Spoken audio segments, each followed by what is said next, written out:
why do people do terrible things? And how do we define what terrible is? A simple question that has a surprisingly complex answer.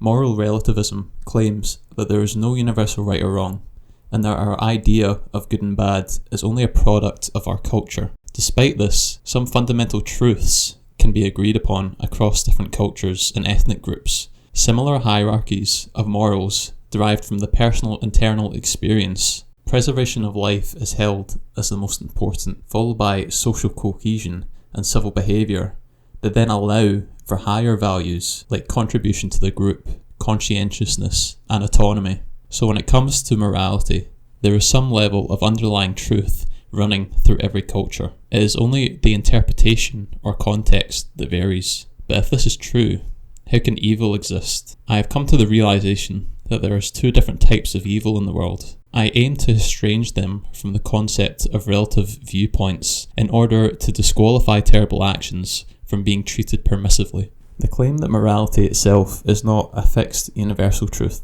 but a cultural construction, or that what we call good and evil are simply the values a particular society has agreed upon, I think is a defeatist attitude. It looks only at the physical world and ignores the internal experience and pain any living being is exposed to, from which moral truths can be derived. Every culture has its own unique interpretation of the underlying truth. Each interpretation will have its own strengths and blind spots, and some will be more developed than others. These interpretations arise from the individual experience that is shared with the wider group or culture, and that then motivates group actions. The internal experience changes depending on what resources are easily available. The climate, the landscape, the ecosystem, and an endless list of other factors create different stress points and different priorities, then create differing cultures and therefore different societies. However, since these are interpretations of an underlying moral truth, we should find convergences on certain truths that are seen across all cultures.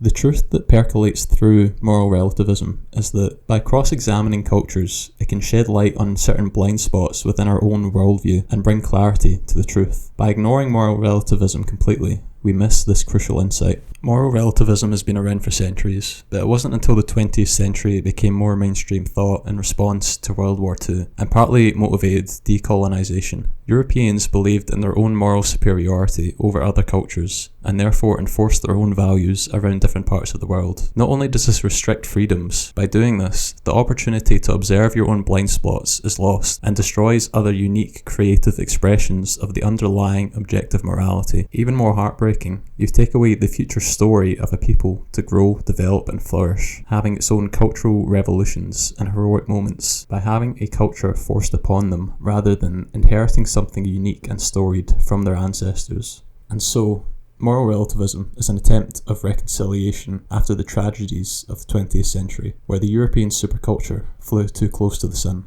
However, postmodernism and moral relativism is an interpretation of the underlying truth, just like any other set of rules, and as such has its own blind spots, which in this case is ignoring the temporal dimension of a culture, the history in which it came to be. Post-World War II Europe came to the realisation that they should tolerate cultural differences instead of enforcing their own, but that maturity came from a long history of ontological breakthroughs, which other cultures may not have gone through. The European mind believes it is treating all cultures as equal peers, when in fact it is giving a moral blank check to anyone not in its own ethnic group, or is not a part of another society that has reached the same level of moral maturity. My research has led me to the realisation of two different evils. Naive evil, which has not reached the moral maturity of understanding multiple perspectives, that truly believes the evil they are pursuing is heroic and virtuous, and weak evil, a pathology of the postmodern mind that understands what they're doing is morally wrong, but lacks the integrity to uphold the morally good. The distinction between these two evils is important as they operate in completely different ways and therefore require a different response. With that being said, let's dive deeper into the two types of evil.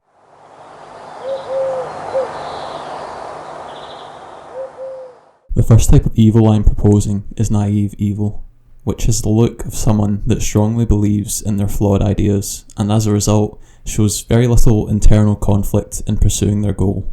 The naivety is the inability to take multiple perspectives on what might be right or wrong, and as such, not being able to inquire into the blind spots of its own morality, which produces the immense conviction of a martyr who will be willing to commit violent acts. A great example of an individual operating in this frame would be the Unabomber, who carried out multiple terrorist attacks trying to push his ideals. The reason he was so motivated was due to some level of underlying truth that was misdirected. He claimed that technological revolution has created tragic problems for humans and demanded that society regresses to a previous world, or humans would face widespread misery and harm. He ignored, however, the numerous problems technology has solved, as well as the many people that are content with their modern life. The conviction in which he believed was misdirected and led to the immoral actions that he took. A more constructive and dedicated approach to finding solutions to the problems he correctly identified should have been taken, rather than violently demanding societal regression.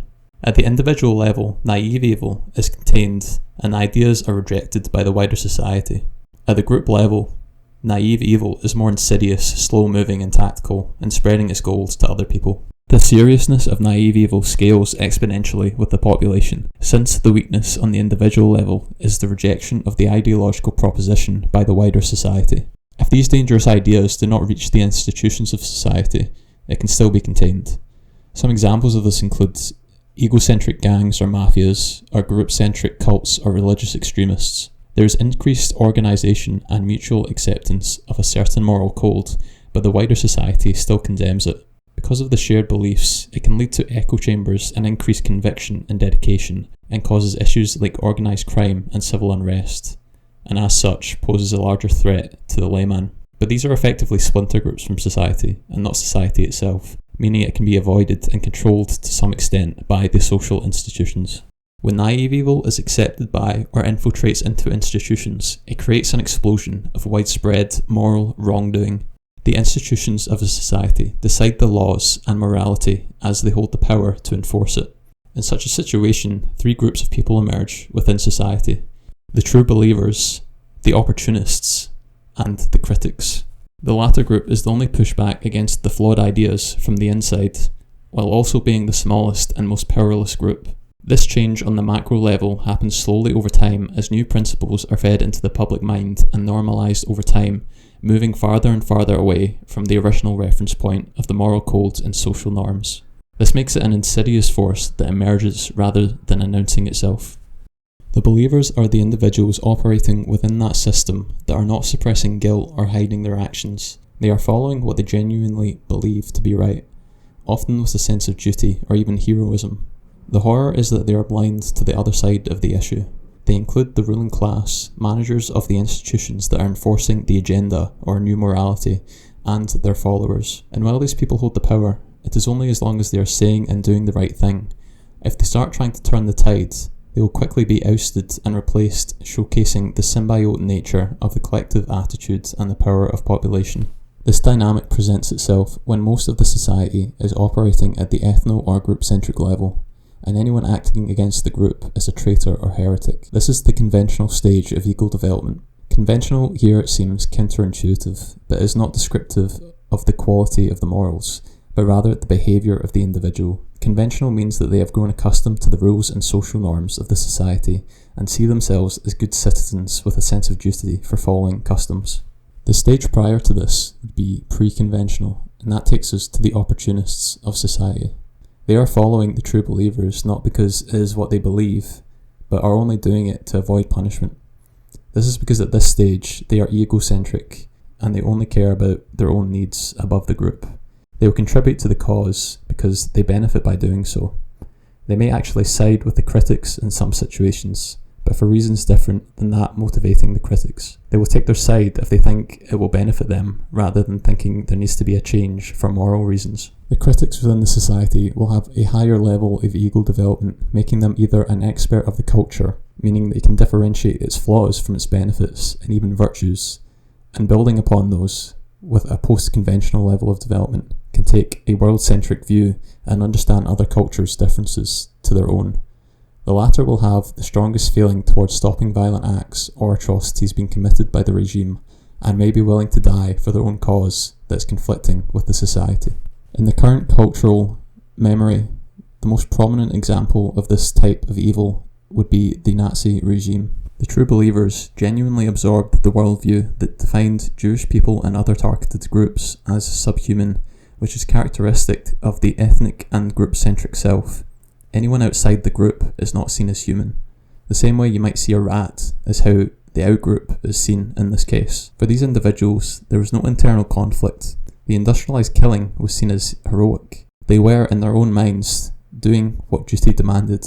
The architects of the regime sit here clearly, but so do many of the ordinary soldiers and administrators who carried out orders with conviction instead of self-preservation. Pre-conventional individuals within the society were operating from self-preservation and exploitation. Some benefited materially from the prosecution, taking over Jewish-owned businesses and moving into vacated homes.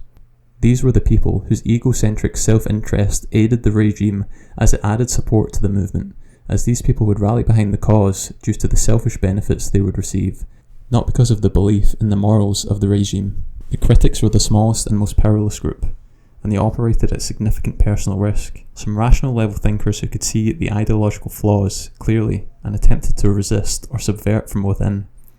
German military officers involved in the July 20th assassination attempt represent this group of men who had served the regime but whose capacity for independent moral reasoning eventually overcame their institutional social pressures. Others operated at a more post-conventional level, motivated not just by rational critique but by genuine world-centric moral commitment that transcended national identity entirely. Citizens that experienced the empathy and compassionate emotions from being able to take the perspective and understand the experience of the persecuted. They aided Jewish families, hiding them in attics and cellars, or refused to take part in the activities despite the risk themselves. Even beyond that, Oskar Schindler was a systems and integrated thinker that had the compassion and empathy towards the Jews, but understood his position and combined self-preservation with that in order to make the most impact in his efforts to save persecuted families. People at this stage of mature post-conventional ego often act on what they believe to be right, regardless of social pressure. They also understand the limits of their own capabilities and use that knowledge to maximise their impact. However, this stage is rare, and many may not hold as much power or influence as Schindler did to take the same actions. Naive evil at the institutional scale does not require a nation of true believers. It requires enough true believers to capture the institutions and enough egocentrists to back the cause. It then needs to suppress the power of the critics and prevent them from adjusting the sails and catching the winds of the moral good.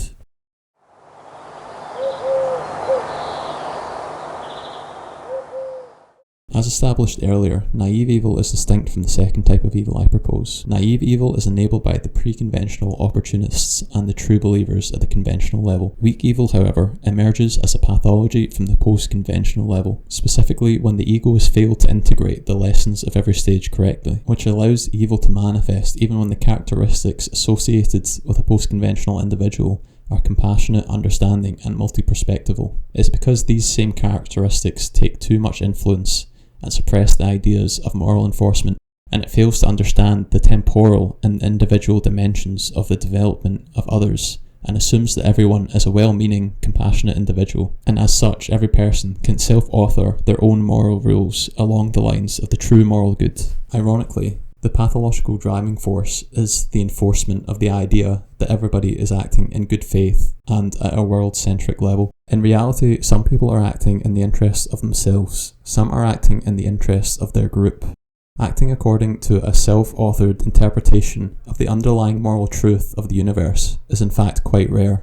Because of the enforcement of this ignorant idea, evil acts are treated permissively when committed by those outside of the in-group. The early post-conventional mind feels accountable for its own in-group and leading the conventional way of doing things, and believes it shouldn't meddle in the activities of other groups, since they have a different conventional set of rules derived from a different world. And this may be just fine if different groups did not share the same space. In this case, evil emerges from the collapse of the conventional population into the pre-conventional, and the rise of mass opportunism. You see, if two different groups with two different strict set of rules come together, the differences in what is allowed and what is not leads to chaos. Instead of a respect for different etiquette that a post-conventional thinker may appreciate, conventional level thinkers see that the other group is allowed to get away with things that they are not allowed to, and see this as unfair if they wish to do the same, or abhorrent and condemn it. This leads to an erosion of the social contract, and more people start acting in the interests of themselves or in the interest of their group as they see a collapse of the enforced morality. This starts with civil unrest, but eventually the urge to prevent the naive evil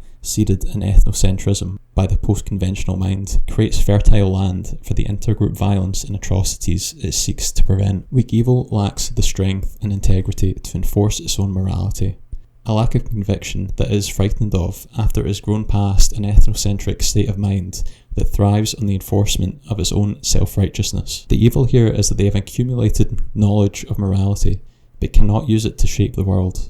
For weak evil to overcome itself, it needs to stop pushing the conviction of enforcing its own moral code into its shadow that creates a disgust response to one group criticising another as it believes it is just a flag for ethnocentrism. This disgust response is caused by the pre-trans fallacy. Transcendent thinking always looks like regressive and pre-rational to a mind in which it is transcending, because they do not fully comprehend the viewpoints themselves, and they conflate wise thinking with ethnocentricity and even tribalism, as those themes are the residual leftovers from the transcendent and integrated ideas that have been filtered through the machines in their own mind. This then causes new and progressive ideas to be attacked and burnt down, led by the intellectual elites, and backed by those that have adapted to their blind dogma, and cheered on by the opportunists. In terms of the pre-trans fallacy, the execution of Socrates is perhaps the clearest historical example of this mechanism in action. Socrates did not follow the current status quo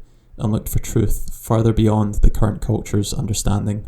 Those that had not attained the same level of development or thinking as himself seen this as heretical, impious, and ultimately as a threat to the current civilization, influencing the next generation with his ideas, which looked like an existential threat to the current moral and civilizational order. Socrates was pointing beyond the conventional order, not attacking it from below, but the pre-trans fallacy made those two things look identical.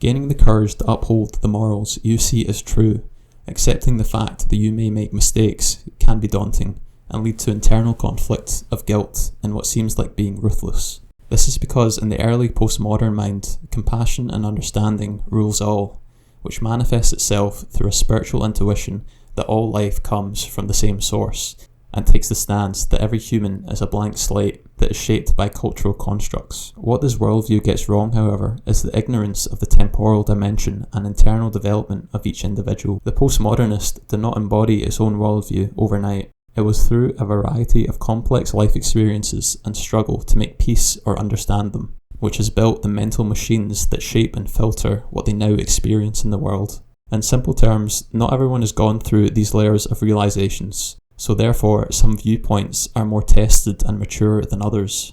This is not to say some viewpoints are more valid than others, some are just more refined. Weak evil actively works against the same progression that it proclaims by condemning viewpoints that are not aligned with its views on equality created by flattening the developmental timeline, and creates a pathology that nothing can be criticised. This leads to permissive chaos that aids the rise of naive evil that is allowed to run free, and critics are mistaken as being the actual evil that will eventually spiral out of control if it is not restrained or censored. To overcome this, there needs to be courage from individuals to stand firmly on their own truth.